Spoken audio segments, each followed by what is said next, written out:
इसी प्रकार अन्य प्रसंगों को श्रवण करने के लिए मेरे YouTube चैनल को सब्सक्राइब करके बेल आइकन को अवश्य दबा दें।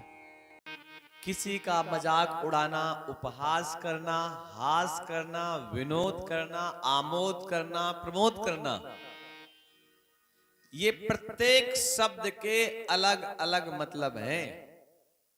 किसका हमें उपहास करना है, किसका मजाक उड़ाना है, किसके साथ विनोद करना है, किसके साथ कौन सी भाषा का उपयोग करना है, ये हिंदी शब्दकोश के प्रत्येक शब्द के अलग अलग मतलब होते हैं। जैसे कुछ लोग अपनी पत्नी को अर्धांगिनी कहते हैं, कुछ लोग जाया बोलते हैं, कुछ लोग गृहिणी कहते हैं। ये ऐसे कई नाम होते हैं, हमें याद नहीं आ रहे तत्काल में। पत्नी के कई नाम होते हैं और प्रत्येक नाम का अलग मतलब होता है। ऐसा नहीं कि जाया कहा गया तो पत्नी की बात हो रही है, पत्नी कहा गया तो पत्नी की बात हो रही है, गृहिणी कहा गया तो पत्नी की बात हो रही है। प्रत्येक शब्द का अलग अलग मतलब है, प्रत्येक शब्द का। सोना 5 प्रकार का होता है और भी कई प्रकार का होता है, लेकिन 5 प्रकार का हमने सुना है। रावण की जो लंका थी वो सोने की थी और हनुमान जी ने जब उसमें आग लगाई तो वही सोना कुंदन बन गया। और कुंदन सोने की श्रेणी का सबसे श्रेष्ठ स्वर्ण होता है, सबसे महंगा होता है। आपने सुना होगा कि कुंडल किसके बने, कुंदन के बने हैं। तो कुंदन भी सोना ही होता है, लेकिन सोने की विशेष क्वालिटी का नाम कुंदन है। ठीक उसी प्रकार जैसे पत्नी का एक नाम गृहिणी है, गृहिणी एक नाम महतारी भी है। ऐसे बहुत सारे नाम है, वो तो मां को कहते हैं महतारी, लेकिन गृहिणी का मतलब क्या होता है? इस संसार में प्रत्येक पग में पुरुष को कहीं भी ग्रहण लग सकता है, राहु या केतु के माध्यम से। पुरुष सूर्य और चंद्रमा के समान है और ऐसे पुरुष को या किसी भी व्यक्ति को राहु और केतु से सामना हो जाए तो ग्रहण लगेगा कि नहीं लगेगा? लेकिन ग्रहण से बचाएगा कौन? ग्रहण कई प्रकार के होते हैं। मालूम पड़ा कि पति व्यापार करता है, पुरुष व्यापार करता है और व्यापार में उसका सारा धन नष्ट हो गया। कल्पना करिए, ऐसा बहुत जगह होता है।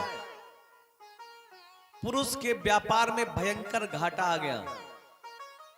अब वो सोच रहा है घर वापस जाएं कि ना जाएं, या यहीं पर अपने शरीर को त्याग दें। लेकिन जैसे ही वो पुरुष अपनी पत्नी को याद करता है तो कई प्रकार की भावनाएं आती हैं। एक तो व्यक्ति डरा हुआ पुरुष के अंदर क्या भावनाएं आती हैं कि जाएंगे तो डांट मिलेगी, बहुत सारी बातें सुनने को मिलेगी। लेकिन जिसकी पत्नी श्रेष्ठ होती है वो पुरुष फिर घर जाता है और धीरे से अपनी बात कहता है कि हम आ तो रहे थे, हमने जुआ नहीं खेला, हमने पैसे का दुरुपयोग नहीं किया, लेकिन रास्ते में लुटेरों ने हमारा धन ले लिया। हमारा तो मन था मरने का, लेकिन हमें ऐसा लगा चलो घर चले आए। अब आप बताओ क्या करें? तो जो श्रेष्ठ पत्नियां होती हैं उनकी भाषा दूसरी होती है, और जो सामान्य स्त्रियां होती हैं वो पता है चोर को, लुटेरे को, डकैत को गलत न साबित करके अपने ही पति को गलत साबित करने लगती हैं। आप लेट क्यों आए? आप समय से क्यों नहीं आए? आपने पैसे अंदर वाली जेब में क्यों नहीं डाला? कल्पना करिए कि पैसा कमाया पुरुष ने है और गया उसके पास से है। कष्ट उसको कितना हुआ होगा। मस्तक का पसीना जब बह करके अंगूठे में पहुंच जाता है तब जाकर के लक्ष्मी के दर्शन होते हैं। उसका पैसा उसका गया, वो पहले से कष्ट में है और फोकट में ताने मारे जा रहे हैं। ऐसी पत्नी के पास पति क्या आना चाहेगा वापस? कल्पना करिए अगर हमारा आप में से किसी का स्वभाव ऐसा है, और है तो बदलने की आवश्यकता है। लेकिन वही दूसरी कुछ पत्नियां ऐसी होती हैं जो मां बन जाती हैं। अरे क्या हुआ, तुमने कमाया था, तुम्हीं से चला गया गलती से, और फिर कमाओगे फिर आएगा। श्रेष्ठ पत्नियां याद दिलाने लगती हैं कि जब मैं आई थी तो अपने घर में था ही क्या, टूटे फूटे बर्तन, टूटी फूटी झोपड़ी। तुमने मेहनत किया, हमने संभाला, घर बन गया। अरे जाने दो, फिर मेहनत करेंगे, फिर बढ़िया सी व्यवस्थाएं होंगी। ये श्रेष्ठ पत्नियों की भाषाएं होती हैं। केवल ये पत्नी की भाषा नहीं होती है, पति की भी भाषा होती है। अब हम किस कैटेगरी में आते हैं और हमारे लक्षण कैसे हैं, ये हमें समझने की आवश्यकता है। और जिन बातों को समझने के बाद जो अभी हमने कही अगर ठेस पहुंच रही है तो वो कर्म ना करने की आवश्यकता है। कल्पना करिए कि वो तो लुटा हुआ है, उसका तो पूरा धन लुट गया, और वो घर में किस लिए आया है? चैन से सोने के लिए, कि कम से कम कोई सांत्वनाएं तो देगा, भले ही झूठी सांत्वनाएं क्यों ना दे। लेकिन सांत्वनाओं की तो बात छोड़िए, ताने पड़ने लगे कि तुम्हारी कमी से सब हुआ होगा। आप बताइए क्या जीवन में कभी उसकी हिम्मत पड़ेगी अपने दुख को आपके सामने बांटने की? कल्पना करिए, क्योंकि किसके साथ बांटेगा? पत्नी को तो भैया अर्धांगिनी कहा जाता है, और उसके साथ भी नहीं बांटेगा तो किसके साथ बांटेगा? और जब पत्नियां ऐसे ताने बाने बुनने लगती हैं तो फिर वही पुरुष जाकर के बाजार में, दुकानों में ऐसी वस्तुएं खाने पीने की खरीदता है कि नालियों में पड़ा पाया जाता है। और फिर लोग कहते हैं कि वो तो वहां पर नाली में पड़े मिले थे। कल्पना करिए उसके पहले क्या हुआ होगा। अगर उसको गोद में लिटा लिया होता तो नाली पे नहीं पड़ा होता। आपने तो गोद से उसे भगा दिया, डांट दिया, उसका उपहास किया, मजाक उड़ाया, तो उसको फिर जहां जगह मिली वहां पर वो गया अपनी पुरानी यादों को भुलाने के लिए। जो श्रेष्ठ पत्नियां होती हैं उन्हें गृहिणी कहते हैं, घर में लगने वाले ग्रहण से बचाने वाली को गृहिणी कहते हैं। इसी प्रकार कई नाम होते हैं, हम उन पे चर्चा नहीं करेंगे। हम बात कर रहे थे हास उपहास की। नारद जी के पीछे दो गण लगे थे भगवान शिव के। एक बात याद रखना, हम कितने भी बड़े घर से क्यों ना हो और कितने भी बड़े परिवार से क्यों ना हो, बुद्धि हमारी कब बिगड़ जाए इसका कोई भरोसा नहीं है, कोई ठिकाना नहीं है। कभी भी हमारी बुद्धि बिगड़ सकती है, कभी भी हमारे शब्द बिगड़ सकते हैं, कभी भी हमारा मन बिगड़ सकता है। नारद जी जिस विवाह के लिए कल्पना कर रहे थे, विवाह करने जा रहे थे, विवाह हुआ नहीं, वो घटना कल हमने बताई। लेकिन जो दो गण थे वो किसके थे? भगवान शिव के भेजे गए हुए थे, महादेव के गण थे। ऐसे देवता के गण थे जिन्हें क्रोध नहीं आता, जो बिल्कुल शांत रहते हैं। महादेव कितने शांत हैं, कुछ मिला तो ठीक है, नहीं मिला तो भी ठीक है। हलाहल विष मिल गया तो दुखी नहीं हुए और प्रसन्न भी नहीं हुए, और अमृत नहीं मिला तो भी दुख और प्रसन्नता किसी प्रकार की भगवान महादेव को नहीं हुई। दो गण किसके थे? भगवान शिव के यहाँ के थे। इतने देवों के देव महादेव के गण थे जो नारद जी के पीछे लगे हुए थे। लेकिन उन्होंने नारद जी कहा उपहास किया कि विवाह करने आए हैं, सुंदर सी कन्या को पाने के लिए आए हैं। अरे जाकर के अपना चेहरा तो देखिए पानी में जाकर के। तब जाकर के नारद जी ने अपने चेहरे को देखा, तब उन्हें एहसास हुआ कि हम तो वानर का स्वरूप बन गए। नारद जी ने श्राप दे दिया उन दोनों गणों को कि तुम मेरा मजाक उड़ा रहे थे, मेरा हास उपहास कर रहे थे। आप शिव के यहाँ के रहने वाले हैं, भगवान शिव के गण हैं, और शिव के गण होने के बाद आपके मन में इस प्रकार का भाव कि जैसे राक्षस हो। भयंकर श्राप दिया कि जाओ राक्षस बन जाओ। नारद का श्राप व्यर्थ नहीं हो सकता था। तत्काल उन दोनों गणों को होश आया कि ये क्या हुआ, हमको राक्षस बनने का श्राप दे दिया, वो भी किसने, नारद ने। और नारद का श्राप झूठा हो नहीं सकता, आखिर ऐसा क्यों। तत्काल पैरों पे गिर पड़े नारद के दोनों गण, हमें क्षमा करें, हमसे गलती हो गई।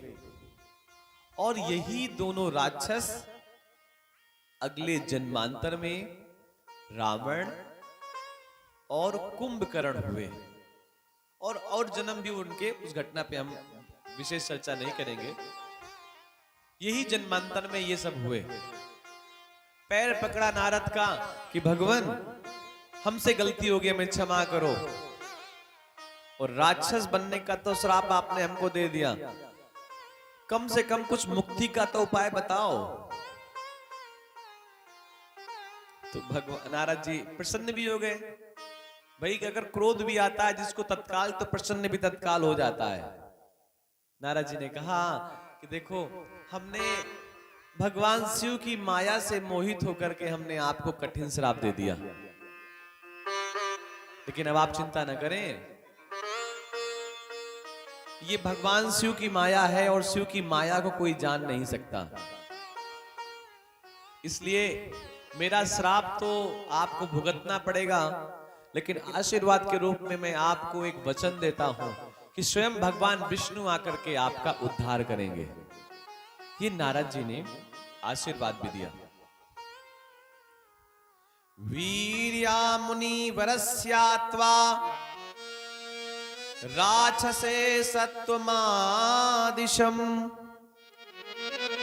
स्यातां विभव संयुक्तो बलिनो सुप्रतापिनो।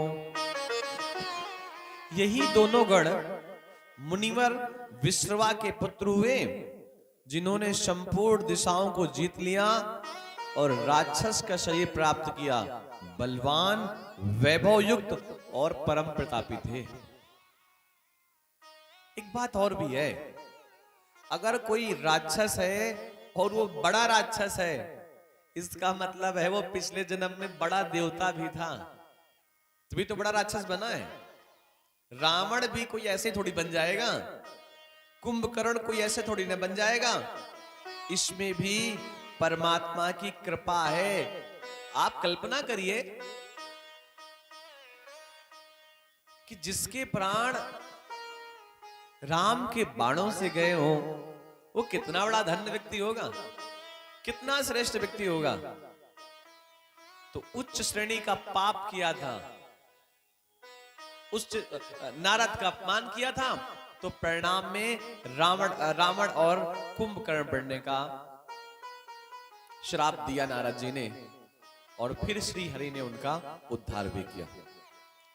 बोलिए शंकर भगवान की जय हो। मशीन से बढ़ाना, सीटी ने मारे अपना। परम पुमानी स्वरा सह शिवा शंभुरनीश्वरा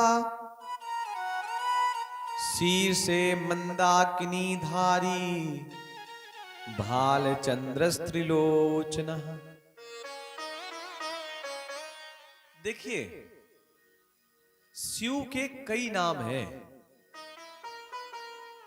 कुछ लोग इन्हें महादेव कहते हैं, कुछ लोग भोले भाले कहते हैं, भोलेनाथ कहते हैं, कहीं पर इनका नाम कालेश्वर होता है। शिव का एक नाम और भी है, सदाशिव।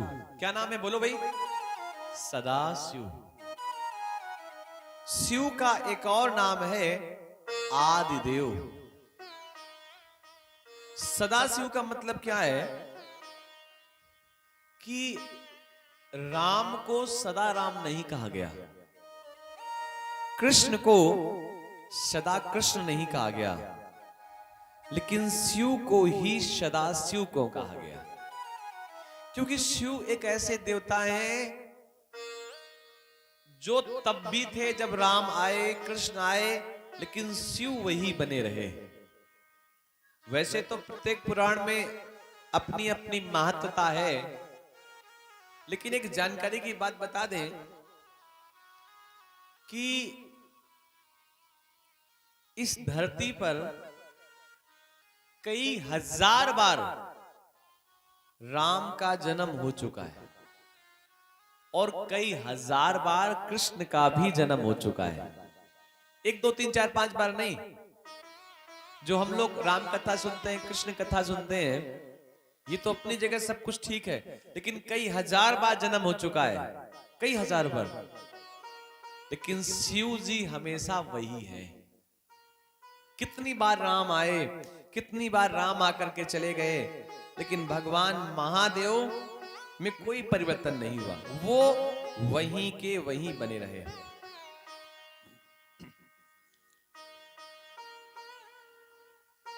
भागवत कथा का क्रम यहां पर भी आता है कि भगवान शिव की कृपा से नीर से नारायण की उत्पत्ति हुई। नीर कहते हैं जल को। नीर किसे कहते हैं? जल को। और जल से उत्पत्ति किसकी हुई? नारायण की। और कल्पना करिए, जहां पर जल है वहीं पर जीवन है। बिना जल के कोई भी वनस्पति नहीं है, कोई भी वनस्पति नहीं। और जहां जल नहीं है वहां कल भी नहीं है और वहां फल भी नहीं है। अगर जल नहीं है तो भैया वहां जीवन कठिन हो सकता है। भोजन के बिना व्यक्ति कई दिनों तक जीवित रह सकता है, लेकिन जल के बिना रहना लंबे समय तक जल से दूर संभव नहीं है। और हम सबकी भी उत्पत्ति का जो प्रमुख कारण है, प्रथम कारण है, वो नीर ही है। जल की कुछ बूंदों से ही तो हमारा प्रकट हुआ है, और जल से ही विष्णु का प्रकट हुआ। नीर से विष्णु का प्रकट हुआ तो विष्णु का एक नाम नारायण पड़ गया। नारायण। भगवान गाढ़ निद्रा में सो रहे थे, अचानक भगवान विष्णु के नाभि से एक कमल की उत्पत्ति हुई, शिव जी की कृपा से। और उस नाभि से जो कमल उत्पन्न हुआ, उसी कमल में ब्रह्मा का प्राकट्य बताया गया। और हम आप सबका भी जीवन नाभि से ही जुड़ा हुआ है। आप कल्पना तो करिए, हमारा जन्म कहां से हुआ है? जब मां की उदर पे हम होते हैं तो भोजन, पानी, हवा कहां से ले रहे होते हैं? नाभि से तो ले रहे होते हैं। जिसकी नाभि में कहीं कोई विकारता आ जाए, दूषिता आ जाए, उसका जीवन रहेगा इसकी गारंटी नहीं है। थोड़ा सा एक उदाहरण दें आपको हम। किसी पशु का जन्म हुआ हो और उसकी नाभि में कहीं कोई कीड़े उड़े लग जाए, कोई गंदगी लग जाए और उसमें कुछ हो जाए नाभि में, तो उस पशु का बचना, इसलिए हमने पशु का उदाहरण दिया क्योंकि हम सब लोग गांव के निवासी हैं, बचना संभव नहीं है। तो नाभि से ही ब्रह्मा की उत्पत्ति हुई। बहुत बार, कई बार प्रश्न होता है कि ये बताइए, विष्णु स्त्री हैं या पुरुष हैं? भाई पालन करता है, ठीक है, मान लिया गया, लेकिन विष्णु है कौन? स्त्री या पुरुष? अब चित्रों में देखो तो ऐसा लगता है कि भगवान विष्णु पुरुष हैं, लेकिन भगवान विष्णु ने ब्रह्मा को प्रकट किया, जन्म दिया। तो कहीं ना कहीं भगवान नारायण के अंदर स्त्री तत्व की भी विशेषता है, क्योंकि जन्म कौन देता है? पुरुष नहीं देता। पुरुष जन्म देता है क्या? नहीं, जन्म तो मां देती है। तो हरि की विशेषता है कि हरि में मां का भी गुण है। पिता का तो है, पालन करता का तो है, लेकिन हरि में मां का भी गुण है। या यूं समझिए, विष्णु को पुरुष भी कह सकते हैं और स्त्री भी कह सकते हैं।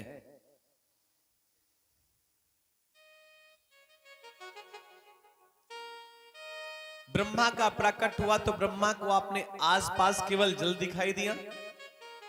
ब्रह्मा को चिंता हुई कि मैं कौन हूं, मैं कहां से आया हूं। ब्रह्मा ने चारों दिशाओं पर मुख घुमा करके देखा तो महादेव की कृपा से ब्रह्मा के 4 मुख हो गए। लेकिन जब चारों दिशाओं में कुछ नहीं दिखाई दिया तो ब्रह्मा ने ऊपर झांकने का प्रयास किया, तो पूरे मुख जो ब्रह्मा के हुए वो 5 हो गए। उस समुद्र में दूर दूर तक कहीं धरती नहीं थी, कहीं कुछ था ही नहीं, जीवन था ही नहीं। तो ब्रह्मा को एक दिन विष्णु दिखाई दिए। लंबे समय तक नाभि कमल में ब्रह्मा जाकर के देखते रहे उस कमल की डंडी पर कि आखिर इसकी जड़ कहां है, लेकिन उस जड़ को वो नहीं ढूंढ पाए। और अंत में कमल के पुष्प में आकर के ब्रह्मा विराजित हो गए। ब्रह्मा ने एक दिन विष्णु को देखा और विष्णु को देख करके विष्णु से द्वेष कर बैठे कि तुम यहां कहां से आ गए, तुम कौन हो। हम कथा में आगे बढ़ेंगे, लेकिन भगवान के संकीर्तन का सहारा लेकर के।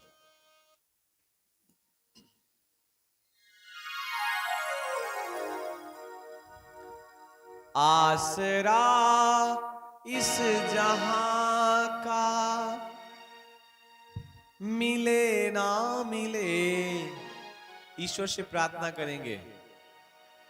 आसरा इस जहां का मिले ना मिले, मुझको तेरा सहारा सदा चाहिए।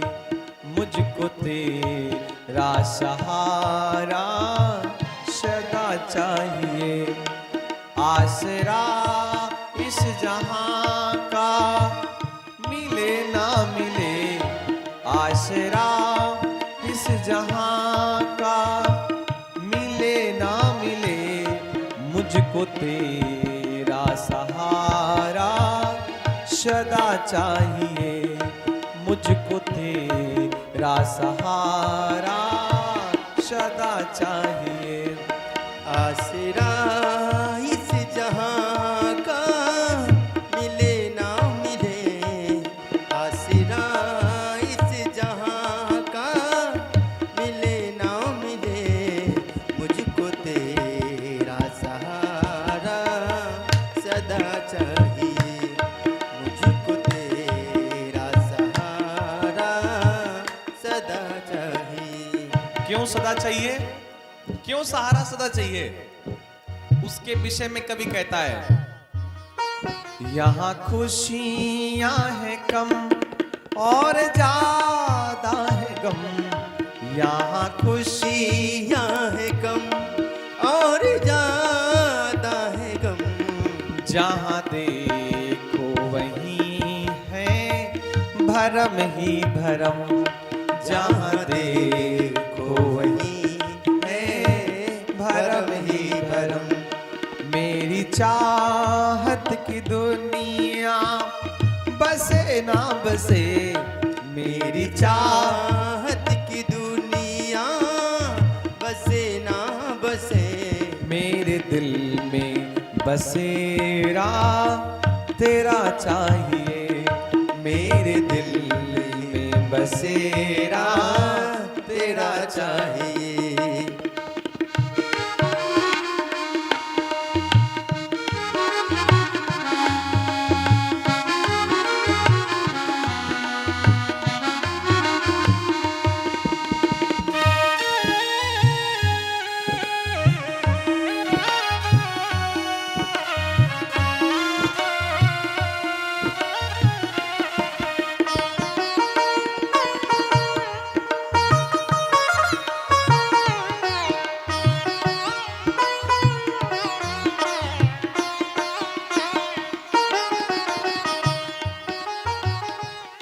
चांद तारे गगन में दिखे ना दिखे, चांद तारे गगन में दिखे ना दिखे, मुझको तेरा नजारा सदा चाहिए, मुझको तेरा नजारा सदा चाहिए। आसरा इस जहां का मिले ना मिले, आसरा इस जहां का मिले ना मिले, मुझको तेरा सहारा सदा चाहिए, मुझको तेरा सहारा सदा चाहिए।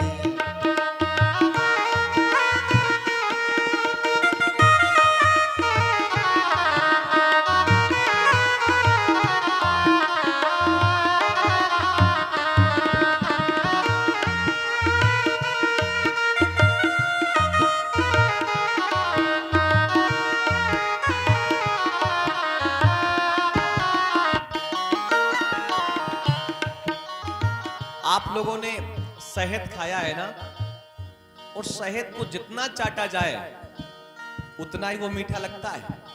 शहद जिह्वा में चला जाए तो लाभ कम करता है, लेकिन माफ करें, शहद उदर में चला जाए तो लाभ देर में करता है, लेकिन जिह्वा पे अटका रहे तो लाभ जल्दी करता है। इसलिए शहद खिलाया नहीं, शहद चटाया जाता है। और पता है कहां पे? जिह्वा के अग्रभाग में। और ये जो गीत हैं, पंक्तियां हैं, ये शहद के जैसे हैं। कान के माध्यम से हृदय में जाएंगे, लाभ करेंगे, लेकिन जिह्वा से अगर चाटा गया तो तत्काल फायदा करेंगे। इसलिए हम कहते हैं कि कीर्तन करें।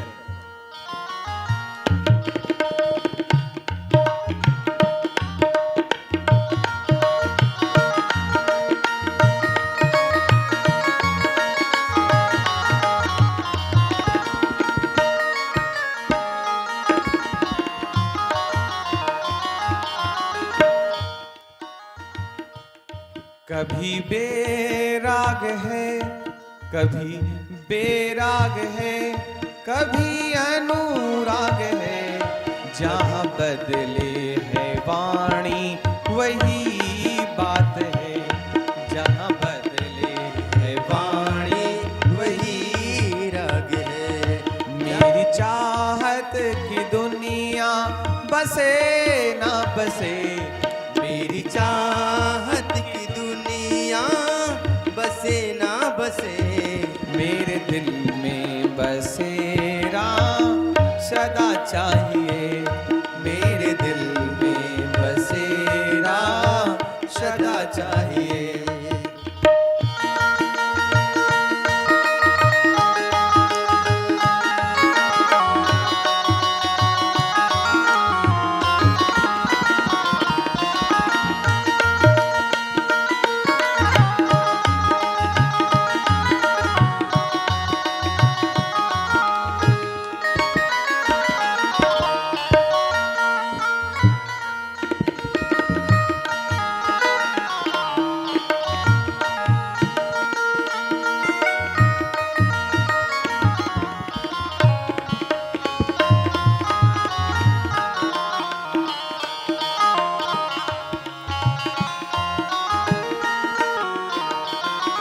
मेरी धीमी है चाल और पथ है विशाल, मेरी धीमी है चाल और पथ है विशाल, हर कदम पर मुसीबत तू ही संभाल, हर कदम पर मुसीबत तू ही संभाल। पैर मेरे थके हैं चले ना चले, पैर मेरे थके हैं चले ना चले, मेरे दिल में इशारा तेरा चाहिए, मेरे दिल में इशारा तेरा चाहिए। आसरा इस जहां का मिले ना मिले, आसरा इस जहां का मिले ना मिले, मुझको मुझको तेरा सहारा सदा चाहिए, मुझको तेरा सहारा सदा चाहिए, मुझको तेरा सहारा सदा चाहिए।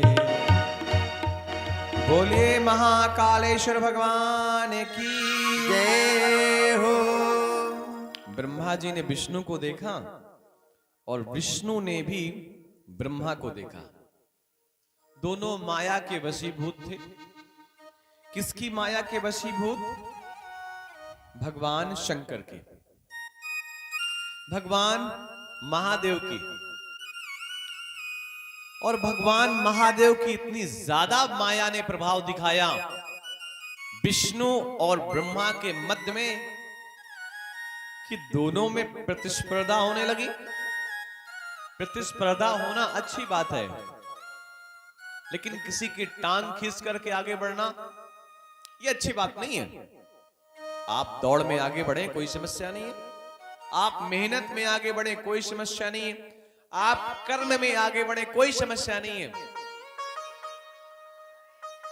लेकिन आप किसी को गिरा करके खड़े हो जाएं और आगे बढ़ जाएं, ये कौन सा बड़प्पन है? दोनों में युद्ध छिड़ गया कि मैं बड़ा, मैं बड़ा, मैं बड़ा। ब्रह्मा और विष्णु में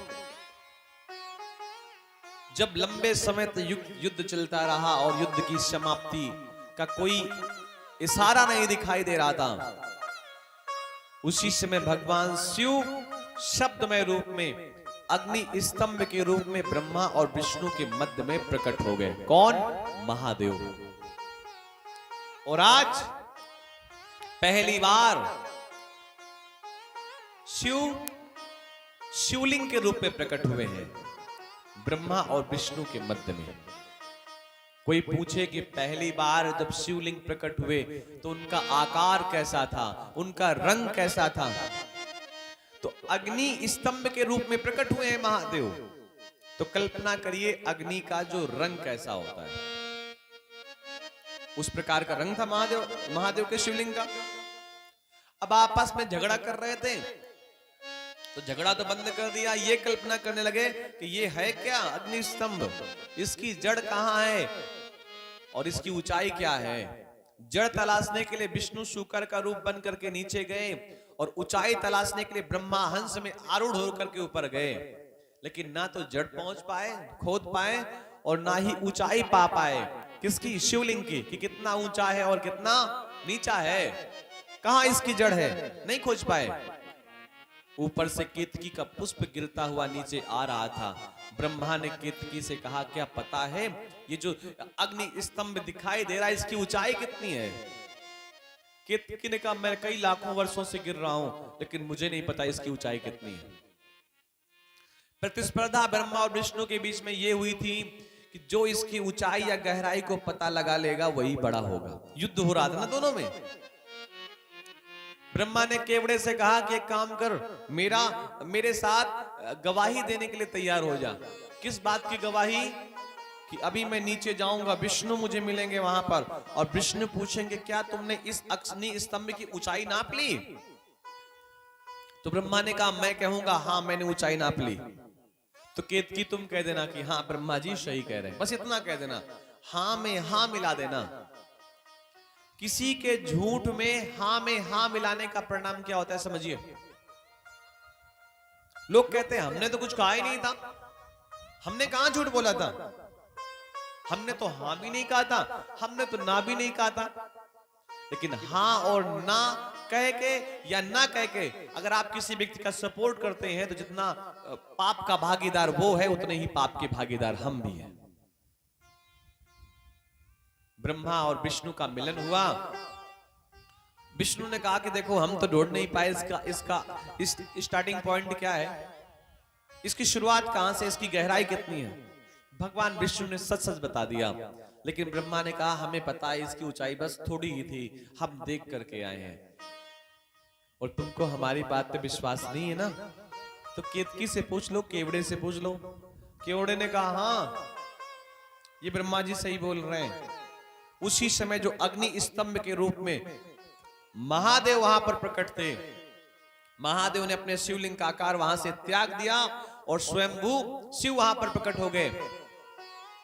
अपने गण को आदेश दिया, गण ने अपनी छोटी उंगली से ब्रह्मा का वो मुख काट दिया जिस मुख से ब्रह्मा ने झूठ कहा था विष्णु से कि हमने इस शिवलिंग की ऊंचाई नाप ली। ब्रह्मा के मुख थे 5, लेकिन जिस मुख से ब्रह्मा ने झूठ बोला उस मुख को भगवान शिव के गणों ने हटा दिया, तो ब्रह्मा के मुख बचे 4। लेकिन ब्रह्मा को भगवान ने श्राप भी दे दिया कि तुम झूठे हो, धरती पर तुम्हारा पूजन राक्षसों के अलावा मनुष्य कभी नहीं करेंगे। इसीलिए आप देखते होंगे कि धरती पर सभी के तो मंदिर हैं, रावण के भी मंदिर हैं, एक नहीं कई मंदिर हैं, सब जगह पूजे जाते हैं, जहां जहां वो अपने क्षेत्र में जहां के वो हैं, रावण, मेघनाथ, कुंभकर्ण सब पूजे जाते हैं। लेकिन ब्रह्मा जी पूजे नहीं जाते हो ज्यादा, ना कई मंदिर मिलते हैं। क्यों? केवल पुष्कर को छोड़ करके, क्योंकि शिव जी ने ब्रह्मा जी को श्राप दे दिया। केतकी का पुष्प, केवड़े का पुष्प, इसको भी श्राप दिया कि तुमने ब्रह्मा की हां में हां मिलाया है, तुमने झूठ बोला है, इसलिए हम तुम्हें भी श्राप देते हैं कि आज के बाद गलती से भी केवड़े के पुष्प को अगर हमारे ऊपर कोई चढ़ा देगा तो मैं उसके सारे पुण्यों को तत्काल नष्ट कर दूंगा। और इस प्रकार का भयंकर श्राप दे दिया केतकी के पुष्प को। केतकी और ब्रह्मा ने कहा कि भगवान, अगर आप लोग ही इस प्रकार हमें समाज से बाहर कर देंगे तो समाज के लोग हमारा पूजन नहीं करेंगे, और मैं तो फूल हूं और फूल का लोग परित्याग कर देंगे। दया आ गई महादेव को, तो महादेव ने कहा केवड़े से कि देख, मैंने तो पहले कह दिया कि तुझको मेरे ऊपर कोई चढ़ाएगा तो उसके सारे पुण्य छीण हो जाएंगे, उसके सारे पुण्य नष्ट हो जाएंगे, लेकिन तू इतना निवेदन कर रहा है, तो पूजन के बाद जो पुष्पांजलि होती है, अगर उस पुष्पांजलि में तू आ गया तो भी तू मेरे ऊपर पहुंच सकता है, और मेरा जहां पर मंदिर बनेगा, जहां पर मेरा श्रृंगार होगा, उस श्रृंगार में अगर केवड़े के पुष्प को लगा दिया गया तो भी तू पूजित रहेगा, लेकिन सीधे सीधे मेरे पास नहीं आ पाएगा। ये कथा हमने पहले दिन सुनाई भी थी, लेकिन आज क्रम में थी तो हमने पुनः बता दिया। तो पहली बार शिवलिंग का प्राकट्य कैसे हुआ, और शिव ने विष्णु को हृदय से लगा लिया, कंठ से लगा लिया, गले से लगा लिया, अपना प्यार दुलार सब कुछ लुटा दिया महादेव ने। किसके ऊपर? विष्णु के ऊपर। और विष्णु को आशीष दिया कि आज के बाद आपका एक नाम होगा पालन करता। इतने आशीर्वाद दे दिए भगवान विष्णु को भगवान महादेव ने कि धरती पर जब भी कभी संकट होगा तो नारायण तुमको ही जाना पड़ेगा। परित्राणाय साधूनां विनाशाय च दुष्कृतां धर्म संस्थापनार्थाय। इस प्रकार भगवान विष्णु कहते भी हैं गीता में कि जब भी धर्म की स्थापना करनी होती है मैं धरती पर आता हूं। किसके कारण? किसकी कृपा के कारण?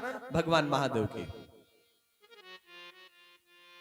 बाकी देखिए, बाकी किसी का कहां आगमन धरती पर बार बार होता है।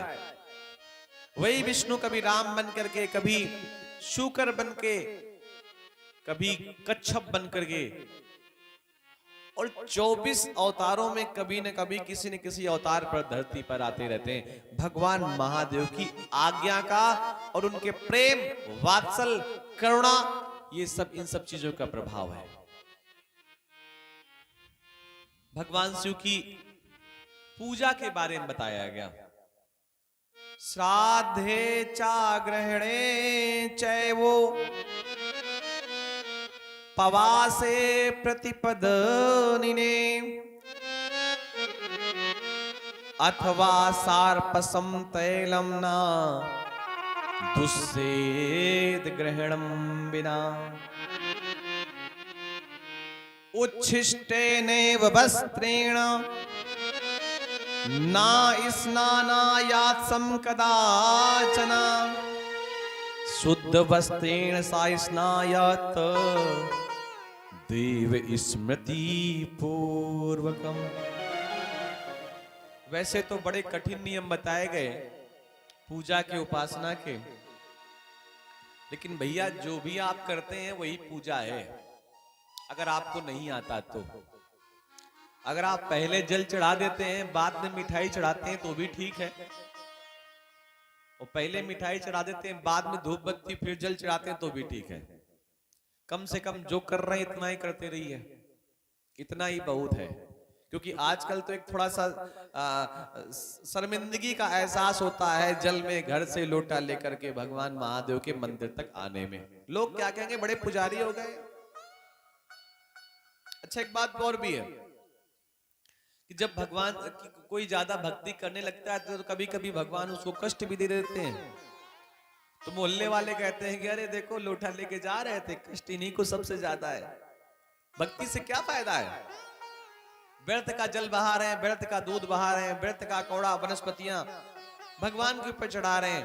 लेकिन भैया आप कल्पना करिए, इस पूजा और पाठ के बाद पंडित जी पता है क्या मंत्र पढ़ते हैं?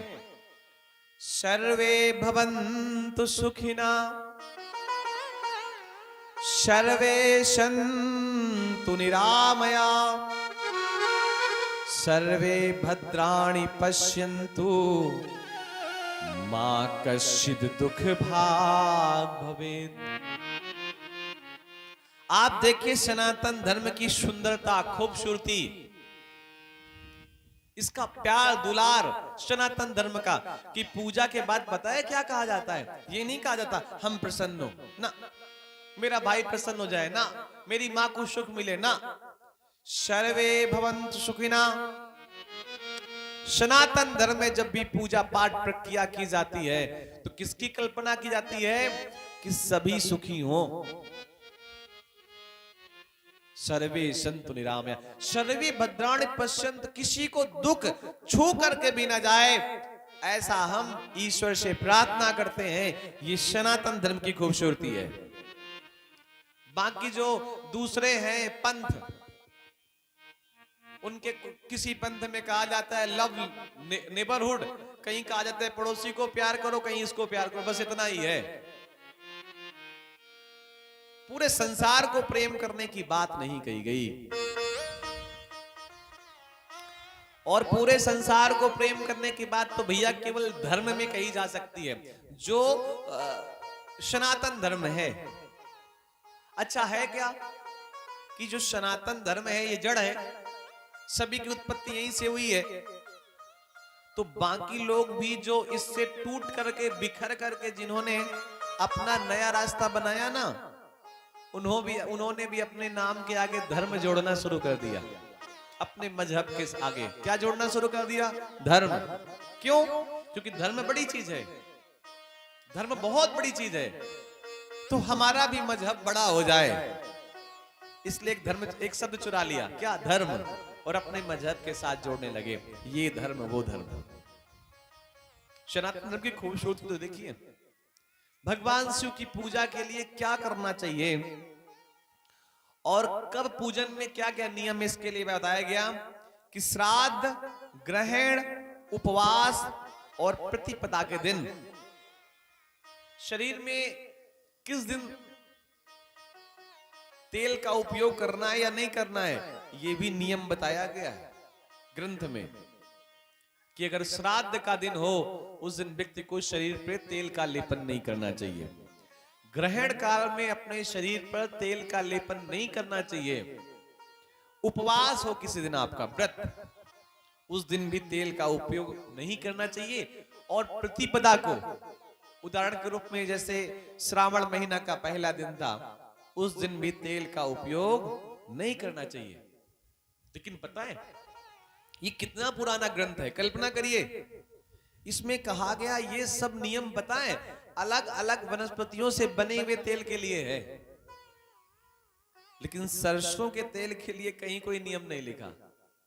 इसमें लिखा है कि सरसों के तेल का उपयोग किसी भी दिन किया जा सकता है, बाकी सारे तेलों के उपयोग के लिए मना किया गया। जो वस्त्र कल पहन रखे हैं, जो वस्त्र कल पहन रखे हैं, उन्हीं वस्त्रों को अगले दिन पहन करके स्नान करने के लिए मना किया गया। पुराने पहने हुए वस्त्रों को पहन करके स्नान करते हैं तो भी ये ठीक बात नहीं है। या इसको और ऐसा समझिए, चलो ठीक है ऐसा आप कर भी रहे हैं तो चलो मान लीजिए, लेकिन स्नान करने के बाद पुराने वस्त्र पहन लीजिए तो बहुत ही गलत बात है। ये पूजा के पहले के नियम बताए गए कि जो वस्त्र एक बार पहना जा चुका है, स्नान करने के बाद उस वस्त्र को पुनः ना पहना जाए। अब देखिए, अब ऐसा है कि अब मालूम पड़े कि आप ट्रेन में सफर कर रहे हैं, आपके पास 2 ही जोड़ी कपड़े हैं, या कोई कपड़ा चोरी कर ले गया, अब तत्काल क्या करेंगे? तो फिर ऐसी स्थिति में मर्यादा अलग हो जाती है, चीजें अलग हो जाती है। अन्यथा अपने घर पे हैं तब ये नियम बताया गया है पूजन के पहले का। शिव के पूजन के पहले गणपति का, नंदी का, भृंगी का, श्रृंगी का, गौरा का, सर्प का और शिव जी के जितने भी गण हैं उन सबको पहले प्रणाम करने की बात कही गई, फिर शिव का पूजन करने के लिए कहा गया। आप जैसे महाकालेश्वर भगवान में जाते हैं तो हम लोग भी यही करते हैं, सब लोग यही करते हैं कि जल लेकर गए और शिव जी के ऊपर चढ़ा दिया। नहीं, जल लेकर के गए तो जो शिव जी के गण हैं आसपास, नंदी हैं या तमाम जो भी हैं, पहले वहां पर जल चढ़ाया जाता है और सबसे लास्ट में जल किसको अर्पण किया जाता है? महादेव को। ये पूजन की प्रक्रिया है। और आप महादेव के गणों का नाम नहीं जानते, भूल जाते हैं,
श्री राम।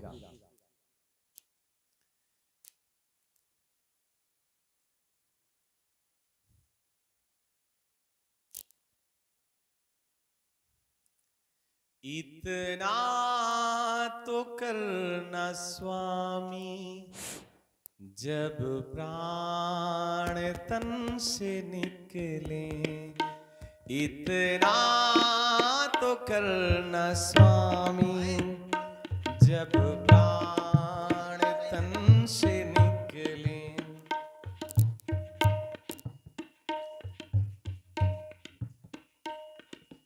लगाओ भैया, करंट लगाओ सही से।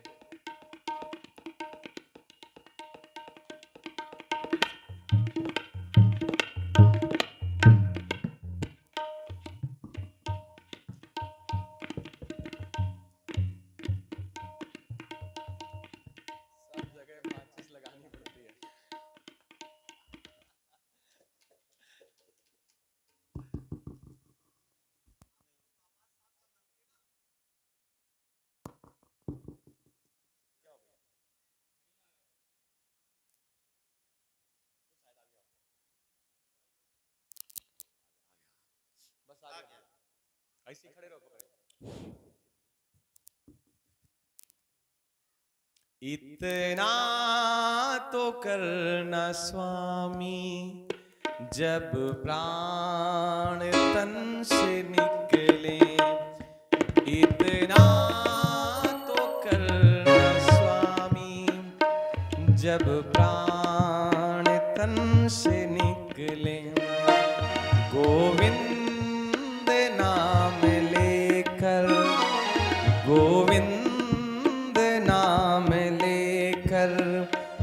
फिर प्राण तन से निकले। इतना तो करना स्वामी जब प्राण सब लोग गाएं। से निकले। इतना तो करना स्वामी जब प्राण तन से निकले।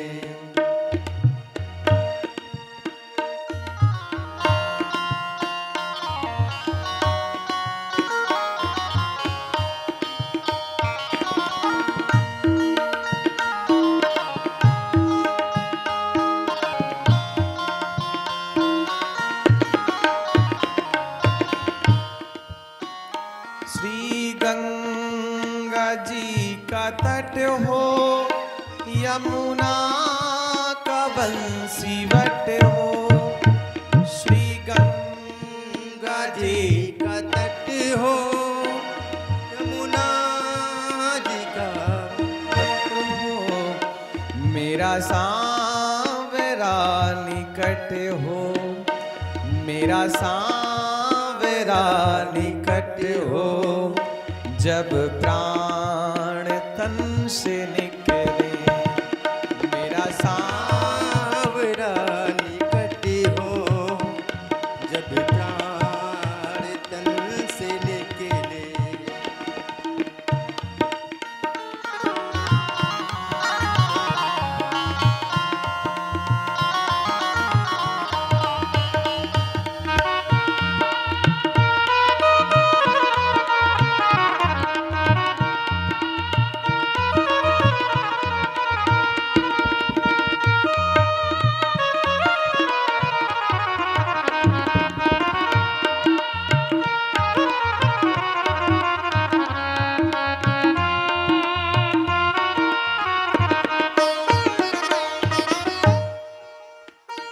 पीता पीतांबरी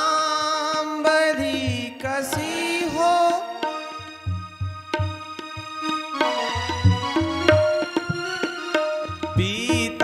पीतांबरी कसी हो। होठों पे कुछ हंसी हो, पीतांबरी कसी हो, होठों पे कुछ हंसी हो। छवि मन में ये बसी हो, छवि मन में ये बसी हो। जब प्राण तन से निकले, जितना में ये बसी हो, जब प्राण तन से निकले।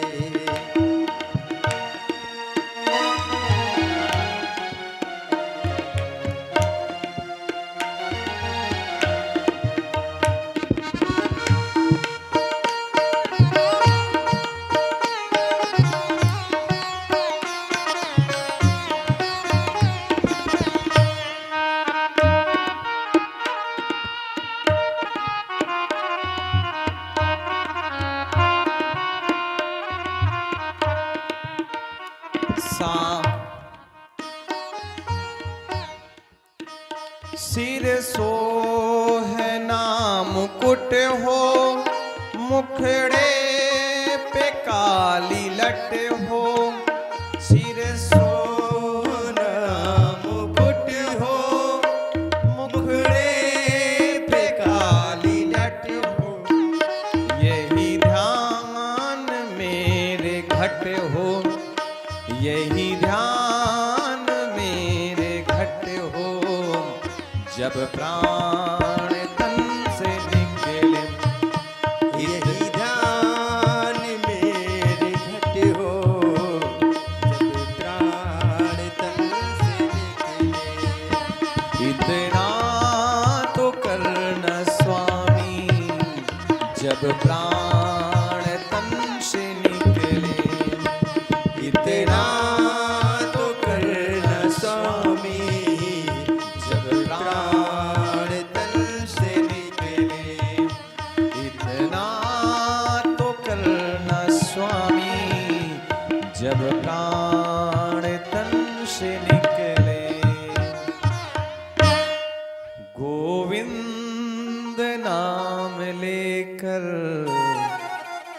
तब प्राण तन से निकले। कमल लैर बिल्व पत्र सतपत्र तथा पुनः शंख पुष्प तथा देवम लक्ष्मी कामोचये शिवम। भगवान शिव की पूजा किन किन धातु किन किन वस्तुओं से करनी चाहिए, इसके बारे में कहा गया कि लक्ष्मी प्राप्ति की इच्छा वाले को कमल से पूजन करना चाहिए। कमल पे वास किसका रहता है? लक्ष्मी का। लक्ष्मी का प्रिय पुष्प क्या है? कमल। क्यों? क्योंकि लक्ष्मी के पति का नाम क्या है? कमल नयन। पूरा नाम कमल नयन है, तो उनको इसलिए क्या प्रिय है? कमल। भाई किसी के पति का कोई नाम हो और पति से वो प्रेम करती हो, तो उस नाम से संबंधित सारी वस्तुओं को व्यक्ति प्रेम करने लगता है। उनके पति का नाम कमल नयन, तो लक्ष्मी को प्रिय क्या है? कमल। और एक बात समझिए, लक्ष्मी है माँ या स्त्री, और स्त्री को पुष्प तो प्रिय होता ही है, और कमल जैसा पुष्प जिसके बीज के रूप में मखाने निकले, तो भैया ऐसा पुष्प किसको प्रिय नहीं है? तो कमल से अगर पूजन किया जाए, किसका? शिव का, तो लक्ष्मी की प्राप्ति होती है। एक बार की घटना है कि भगवान विष्णु भगवान महादेव का पूजन कर रहे थे, अभिषेक कर रहे थे। 1008 उन्होंने कमल के पुष्प लाए, किस लिए? चढ़ाने के लिए। अब जब भगवान शिव के 1008 नामों को जप करके विष्णु ने शिव को कमल अर्पण करना चाहा, तो महादेव ने एक छोटी सी लीला की। ये लीला है, अन्यथा मत लीजिएगा। लीला क्या किया कि एक कमल भगवान महादेव ने धीरे से छिपा लिया, एक कमल पुष्प। तो थे कितने? 1008, और एक कमल पुष्प छुपा लिया तो एक कम हो गया 1008 में, 1007 ही बचे। लेकिन संकल्प कितने का होता है? 1008 का। अब 1008 पूरे कैसे हो? नाम और प्रणाम और पुष्प। तो भगवान विष्णु ने शिव को अपना नयन चढ़ा दिया कमल की जगह। कमल था नहीं तो क्या चढ़ाए? नयन चढ़ा दिया। उदाहरण के रूप में आप कोई वस्तु चढ़ा रहे भगवान शिव को, वस्तु कम हो जाए तो अच्छा चढ़ा दे, कोई और वस्तु चढ़ा दे। इसीलिए उन्होंने क्या चढ़ा दिया? अपना एक नयन चढ़ा दिया, नेत्र चढ़ा दिया कमल की जगह। तो शिव ने कहा कि हरि, आज के बाद तुम्हारा एक और नाम है, क्या? कमल नयन। और उनको एक और नाम से पुकारते ना, कमलापति। तो ये भगवान के अनेकों नाम है। अगर लक्ष्मी की प्राप्ति चाहिए तो भगवान शिव को कमल से पूजन करना चाहिए। विल्व पत्र से को भी पूजन करने से लक्ष्मी की प्राप्ति होती है। शतपत्र और शंख पुष्प, ये भी कई फूल हैं जिनको चढ़ाने से भगवान महादेव की विशेष कृपा प्राप्त होती है। राजस्य काम को ये वो पार्थिवानाम च पूजया तोषयेच्छ करम देवम 10 कोट्या मुनीश्वरः। लिंगम तथा पुष्पम खंडम तंडुलम तथा चर्चितम चंदनेनैव जलधारा तथा पुनः प्रतिरूपम तथा मंत्रम विल्लीदल मनुत्तमम अथवा सत्पत्रम चा कमलम वा तथा पुनः। इतने सुंदर सुंदर श्लोक हैं श्री शिव महापुराण पे कि हिंदी पढ़ने का मन ही नहीं हो रहा है। लेकिन कोई बात नहीं, हमको अपनी भाषा में ग्रंथ को स्वीकार करना है। जिस व्यक्ति को राज्य की प्राप्ति करनी हो, राज्य का मतलब राजनीति में वो निपुण होना चाहता है, ऐसे व्यक्ति को 10 करोड़ पार्थिव शिवलिंग का पूजन करना चाहिए। अब आप कहेंगे 10 करोड़ तो बहुत होता है, बनाते बनाते थक जाएंगे। ऐसी स्थिति में क्या होता है, कई लोग जब अलग अलग अपने हिसाब से शिवलिंग का निर्माण करते हैं तो शिवलिंग निर्माण की संख्या बहुत ज्यादा हो जाती है। अब इतने शिवलिंग तो बनाए नहीं जा सकते, तो ऐसी स्थिति में भक्त लोग, संत लोग क्या करते हैं, नर्मदा नदी की परिक्रमा करते हैं। किसकी परिक्रमा करते हैं? नर्मदा की। बोलिए नर्मदा मैया की जय हो। क्योंकि नर्मदा नदी का जो भी कंकड़ है वो शंकर ही है, उससे कम नहीं है। आप देखते होंगे आपके आसपास बहुत सारे मंदिर होंगे, उन मंदिरों का उन मंदिरों के वैसे तो कई नाम होते हैं, लेकिन शिव जी के मंदिर का नाम होगा नर्मदेश्वर महादेव। क्यों? क्योंकि वो महादेव कहां से लाए गए हैं? नर्मदा से। नर्मदेश्वर महादेव। 10 करोड़ शिवलिंग के अगर पूजन किया जाए तो भगवान शिव तत्काल प्रसन्न हो जाते हैं। प्रत्येक पार्थिव लिंग पर मंत्र सहित पुष्प और खंड रहित धान के अक्षत। देखिए, शिव जी पे अक्षत चढ़ाने की बात कही गई, चावल चढ़ाने की बात कही गई, लेकिन टूटा चावल चढ़ाने की बात नहीं कही गई। क्योंकि नाम क्या है? अक्षत। छत का मतलब होता है नष्ट होना, छत का मतलब होता है टूटा हुआ, लेकिन अक्षत का मतलब है जो टूटा ना हो। और अगर चावल भी टूटा हुआ है तो फिर अक्षत किस बात का? इसलिए ऐसा अक्षत चढ़ाया जाए भगवान को जो टूटा हुआ ना हो। इससे भी भगवान महादेव बहुत जल्दी प्रसन्न हो जाते हैं। सुगंधित चंदन चढ़ा करके बिल्व पत्र चढ़ाया जाए तो फिर कहना क्या। तत्काल प्रसन्न करना हो महादेव को तो बिल्व पत्र में राम शब्द लिख करके अगर महादेव को चढ़ाया जाए तो शिव तत्काल प्रसन्न हो जाते हैं। देखिए, शिव प्रसन्न ही रहते हैं, लेकिन आपकी पूजा से तत्काल प्रसन्न हो जाएंगे। मतलब कहने का ये है। अभी सुबह हम देख रहे थे, एक माता जी बड़े प्रेम से बेलपत्र चढ़ा रही थी, भाव बड़ा सुंदर था उनका। लेकिन हो सकता है शिव पुराण की कथा सुनने का लाभ पहले ना मिला हो, तो उनको जैसे बेलपत्र आया वैसे वो चढ़ा रहे थे। बेलपत्र हमेशा भगवान शिव पर उल्टा चढ़ाया जाता है, सीधा नहीं। बेलपत्र जब आप डाल से तोड़ करके लाते हैं तो जहां से बेलपत्र टूटता है वहां पर थोड़ी सी गांठ होती है। प्रयास करना चाहिए उस गांठ को तोड़ करके ही भगवान शिव के ऊपर बेलपत्र चढ़ाया जाए। चंदन लगा है बेलपत्र में, फिर बेलपत्र चढ़ाया जा रहा है, फिर कहना क्या। माताएं नमः शिवाय कह करके भगवान शिव के ऊपर बेलपत्र चढ़ा सकती हैं, या शिव के और भी कई सारे नाम अगर आपको विदित हैं तो आप उन नामों के माध्यम से भी बेलपत्र भगवान महादेव के ऊपर चढ़ा सकते हैं।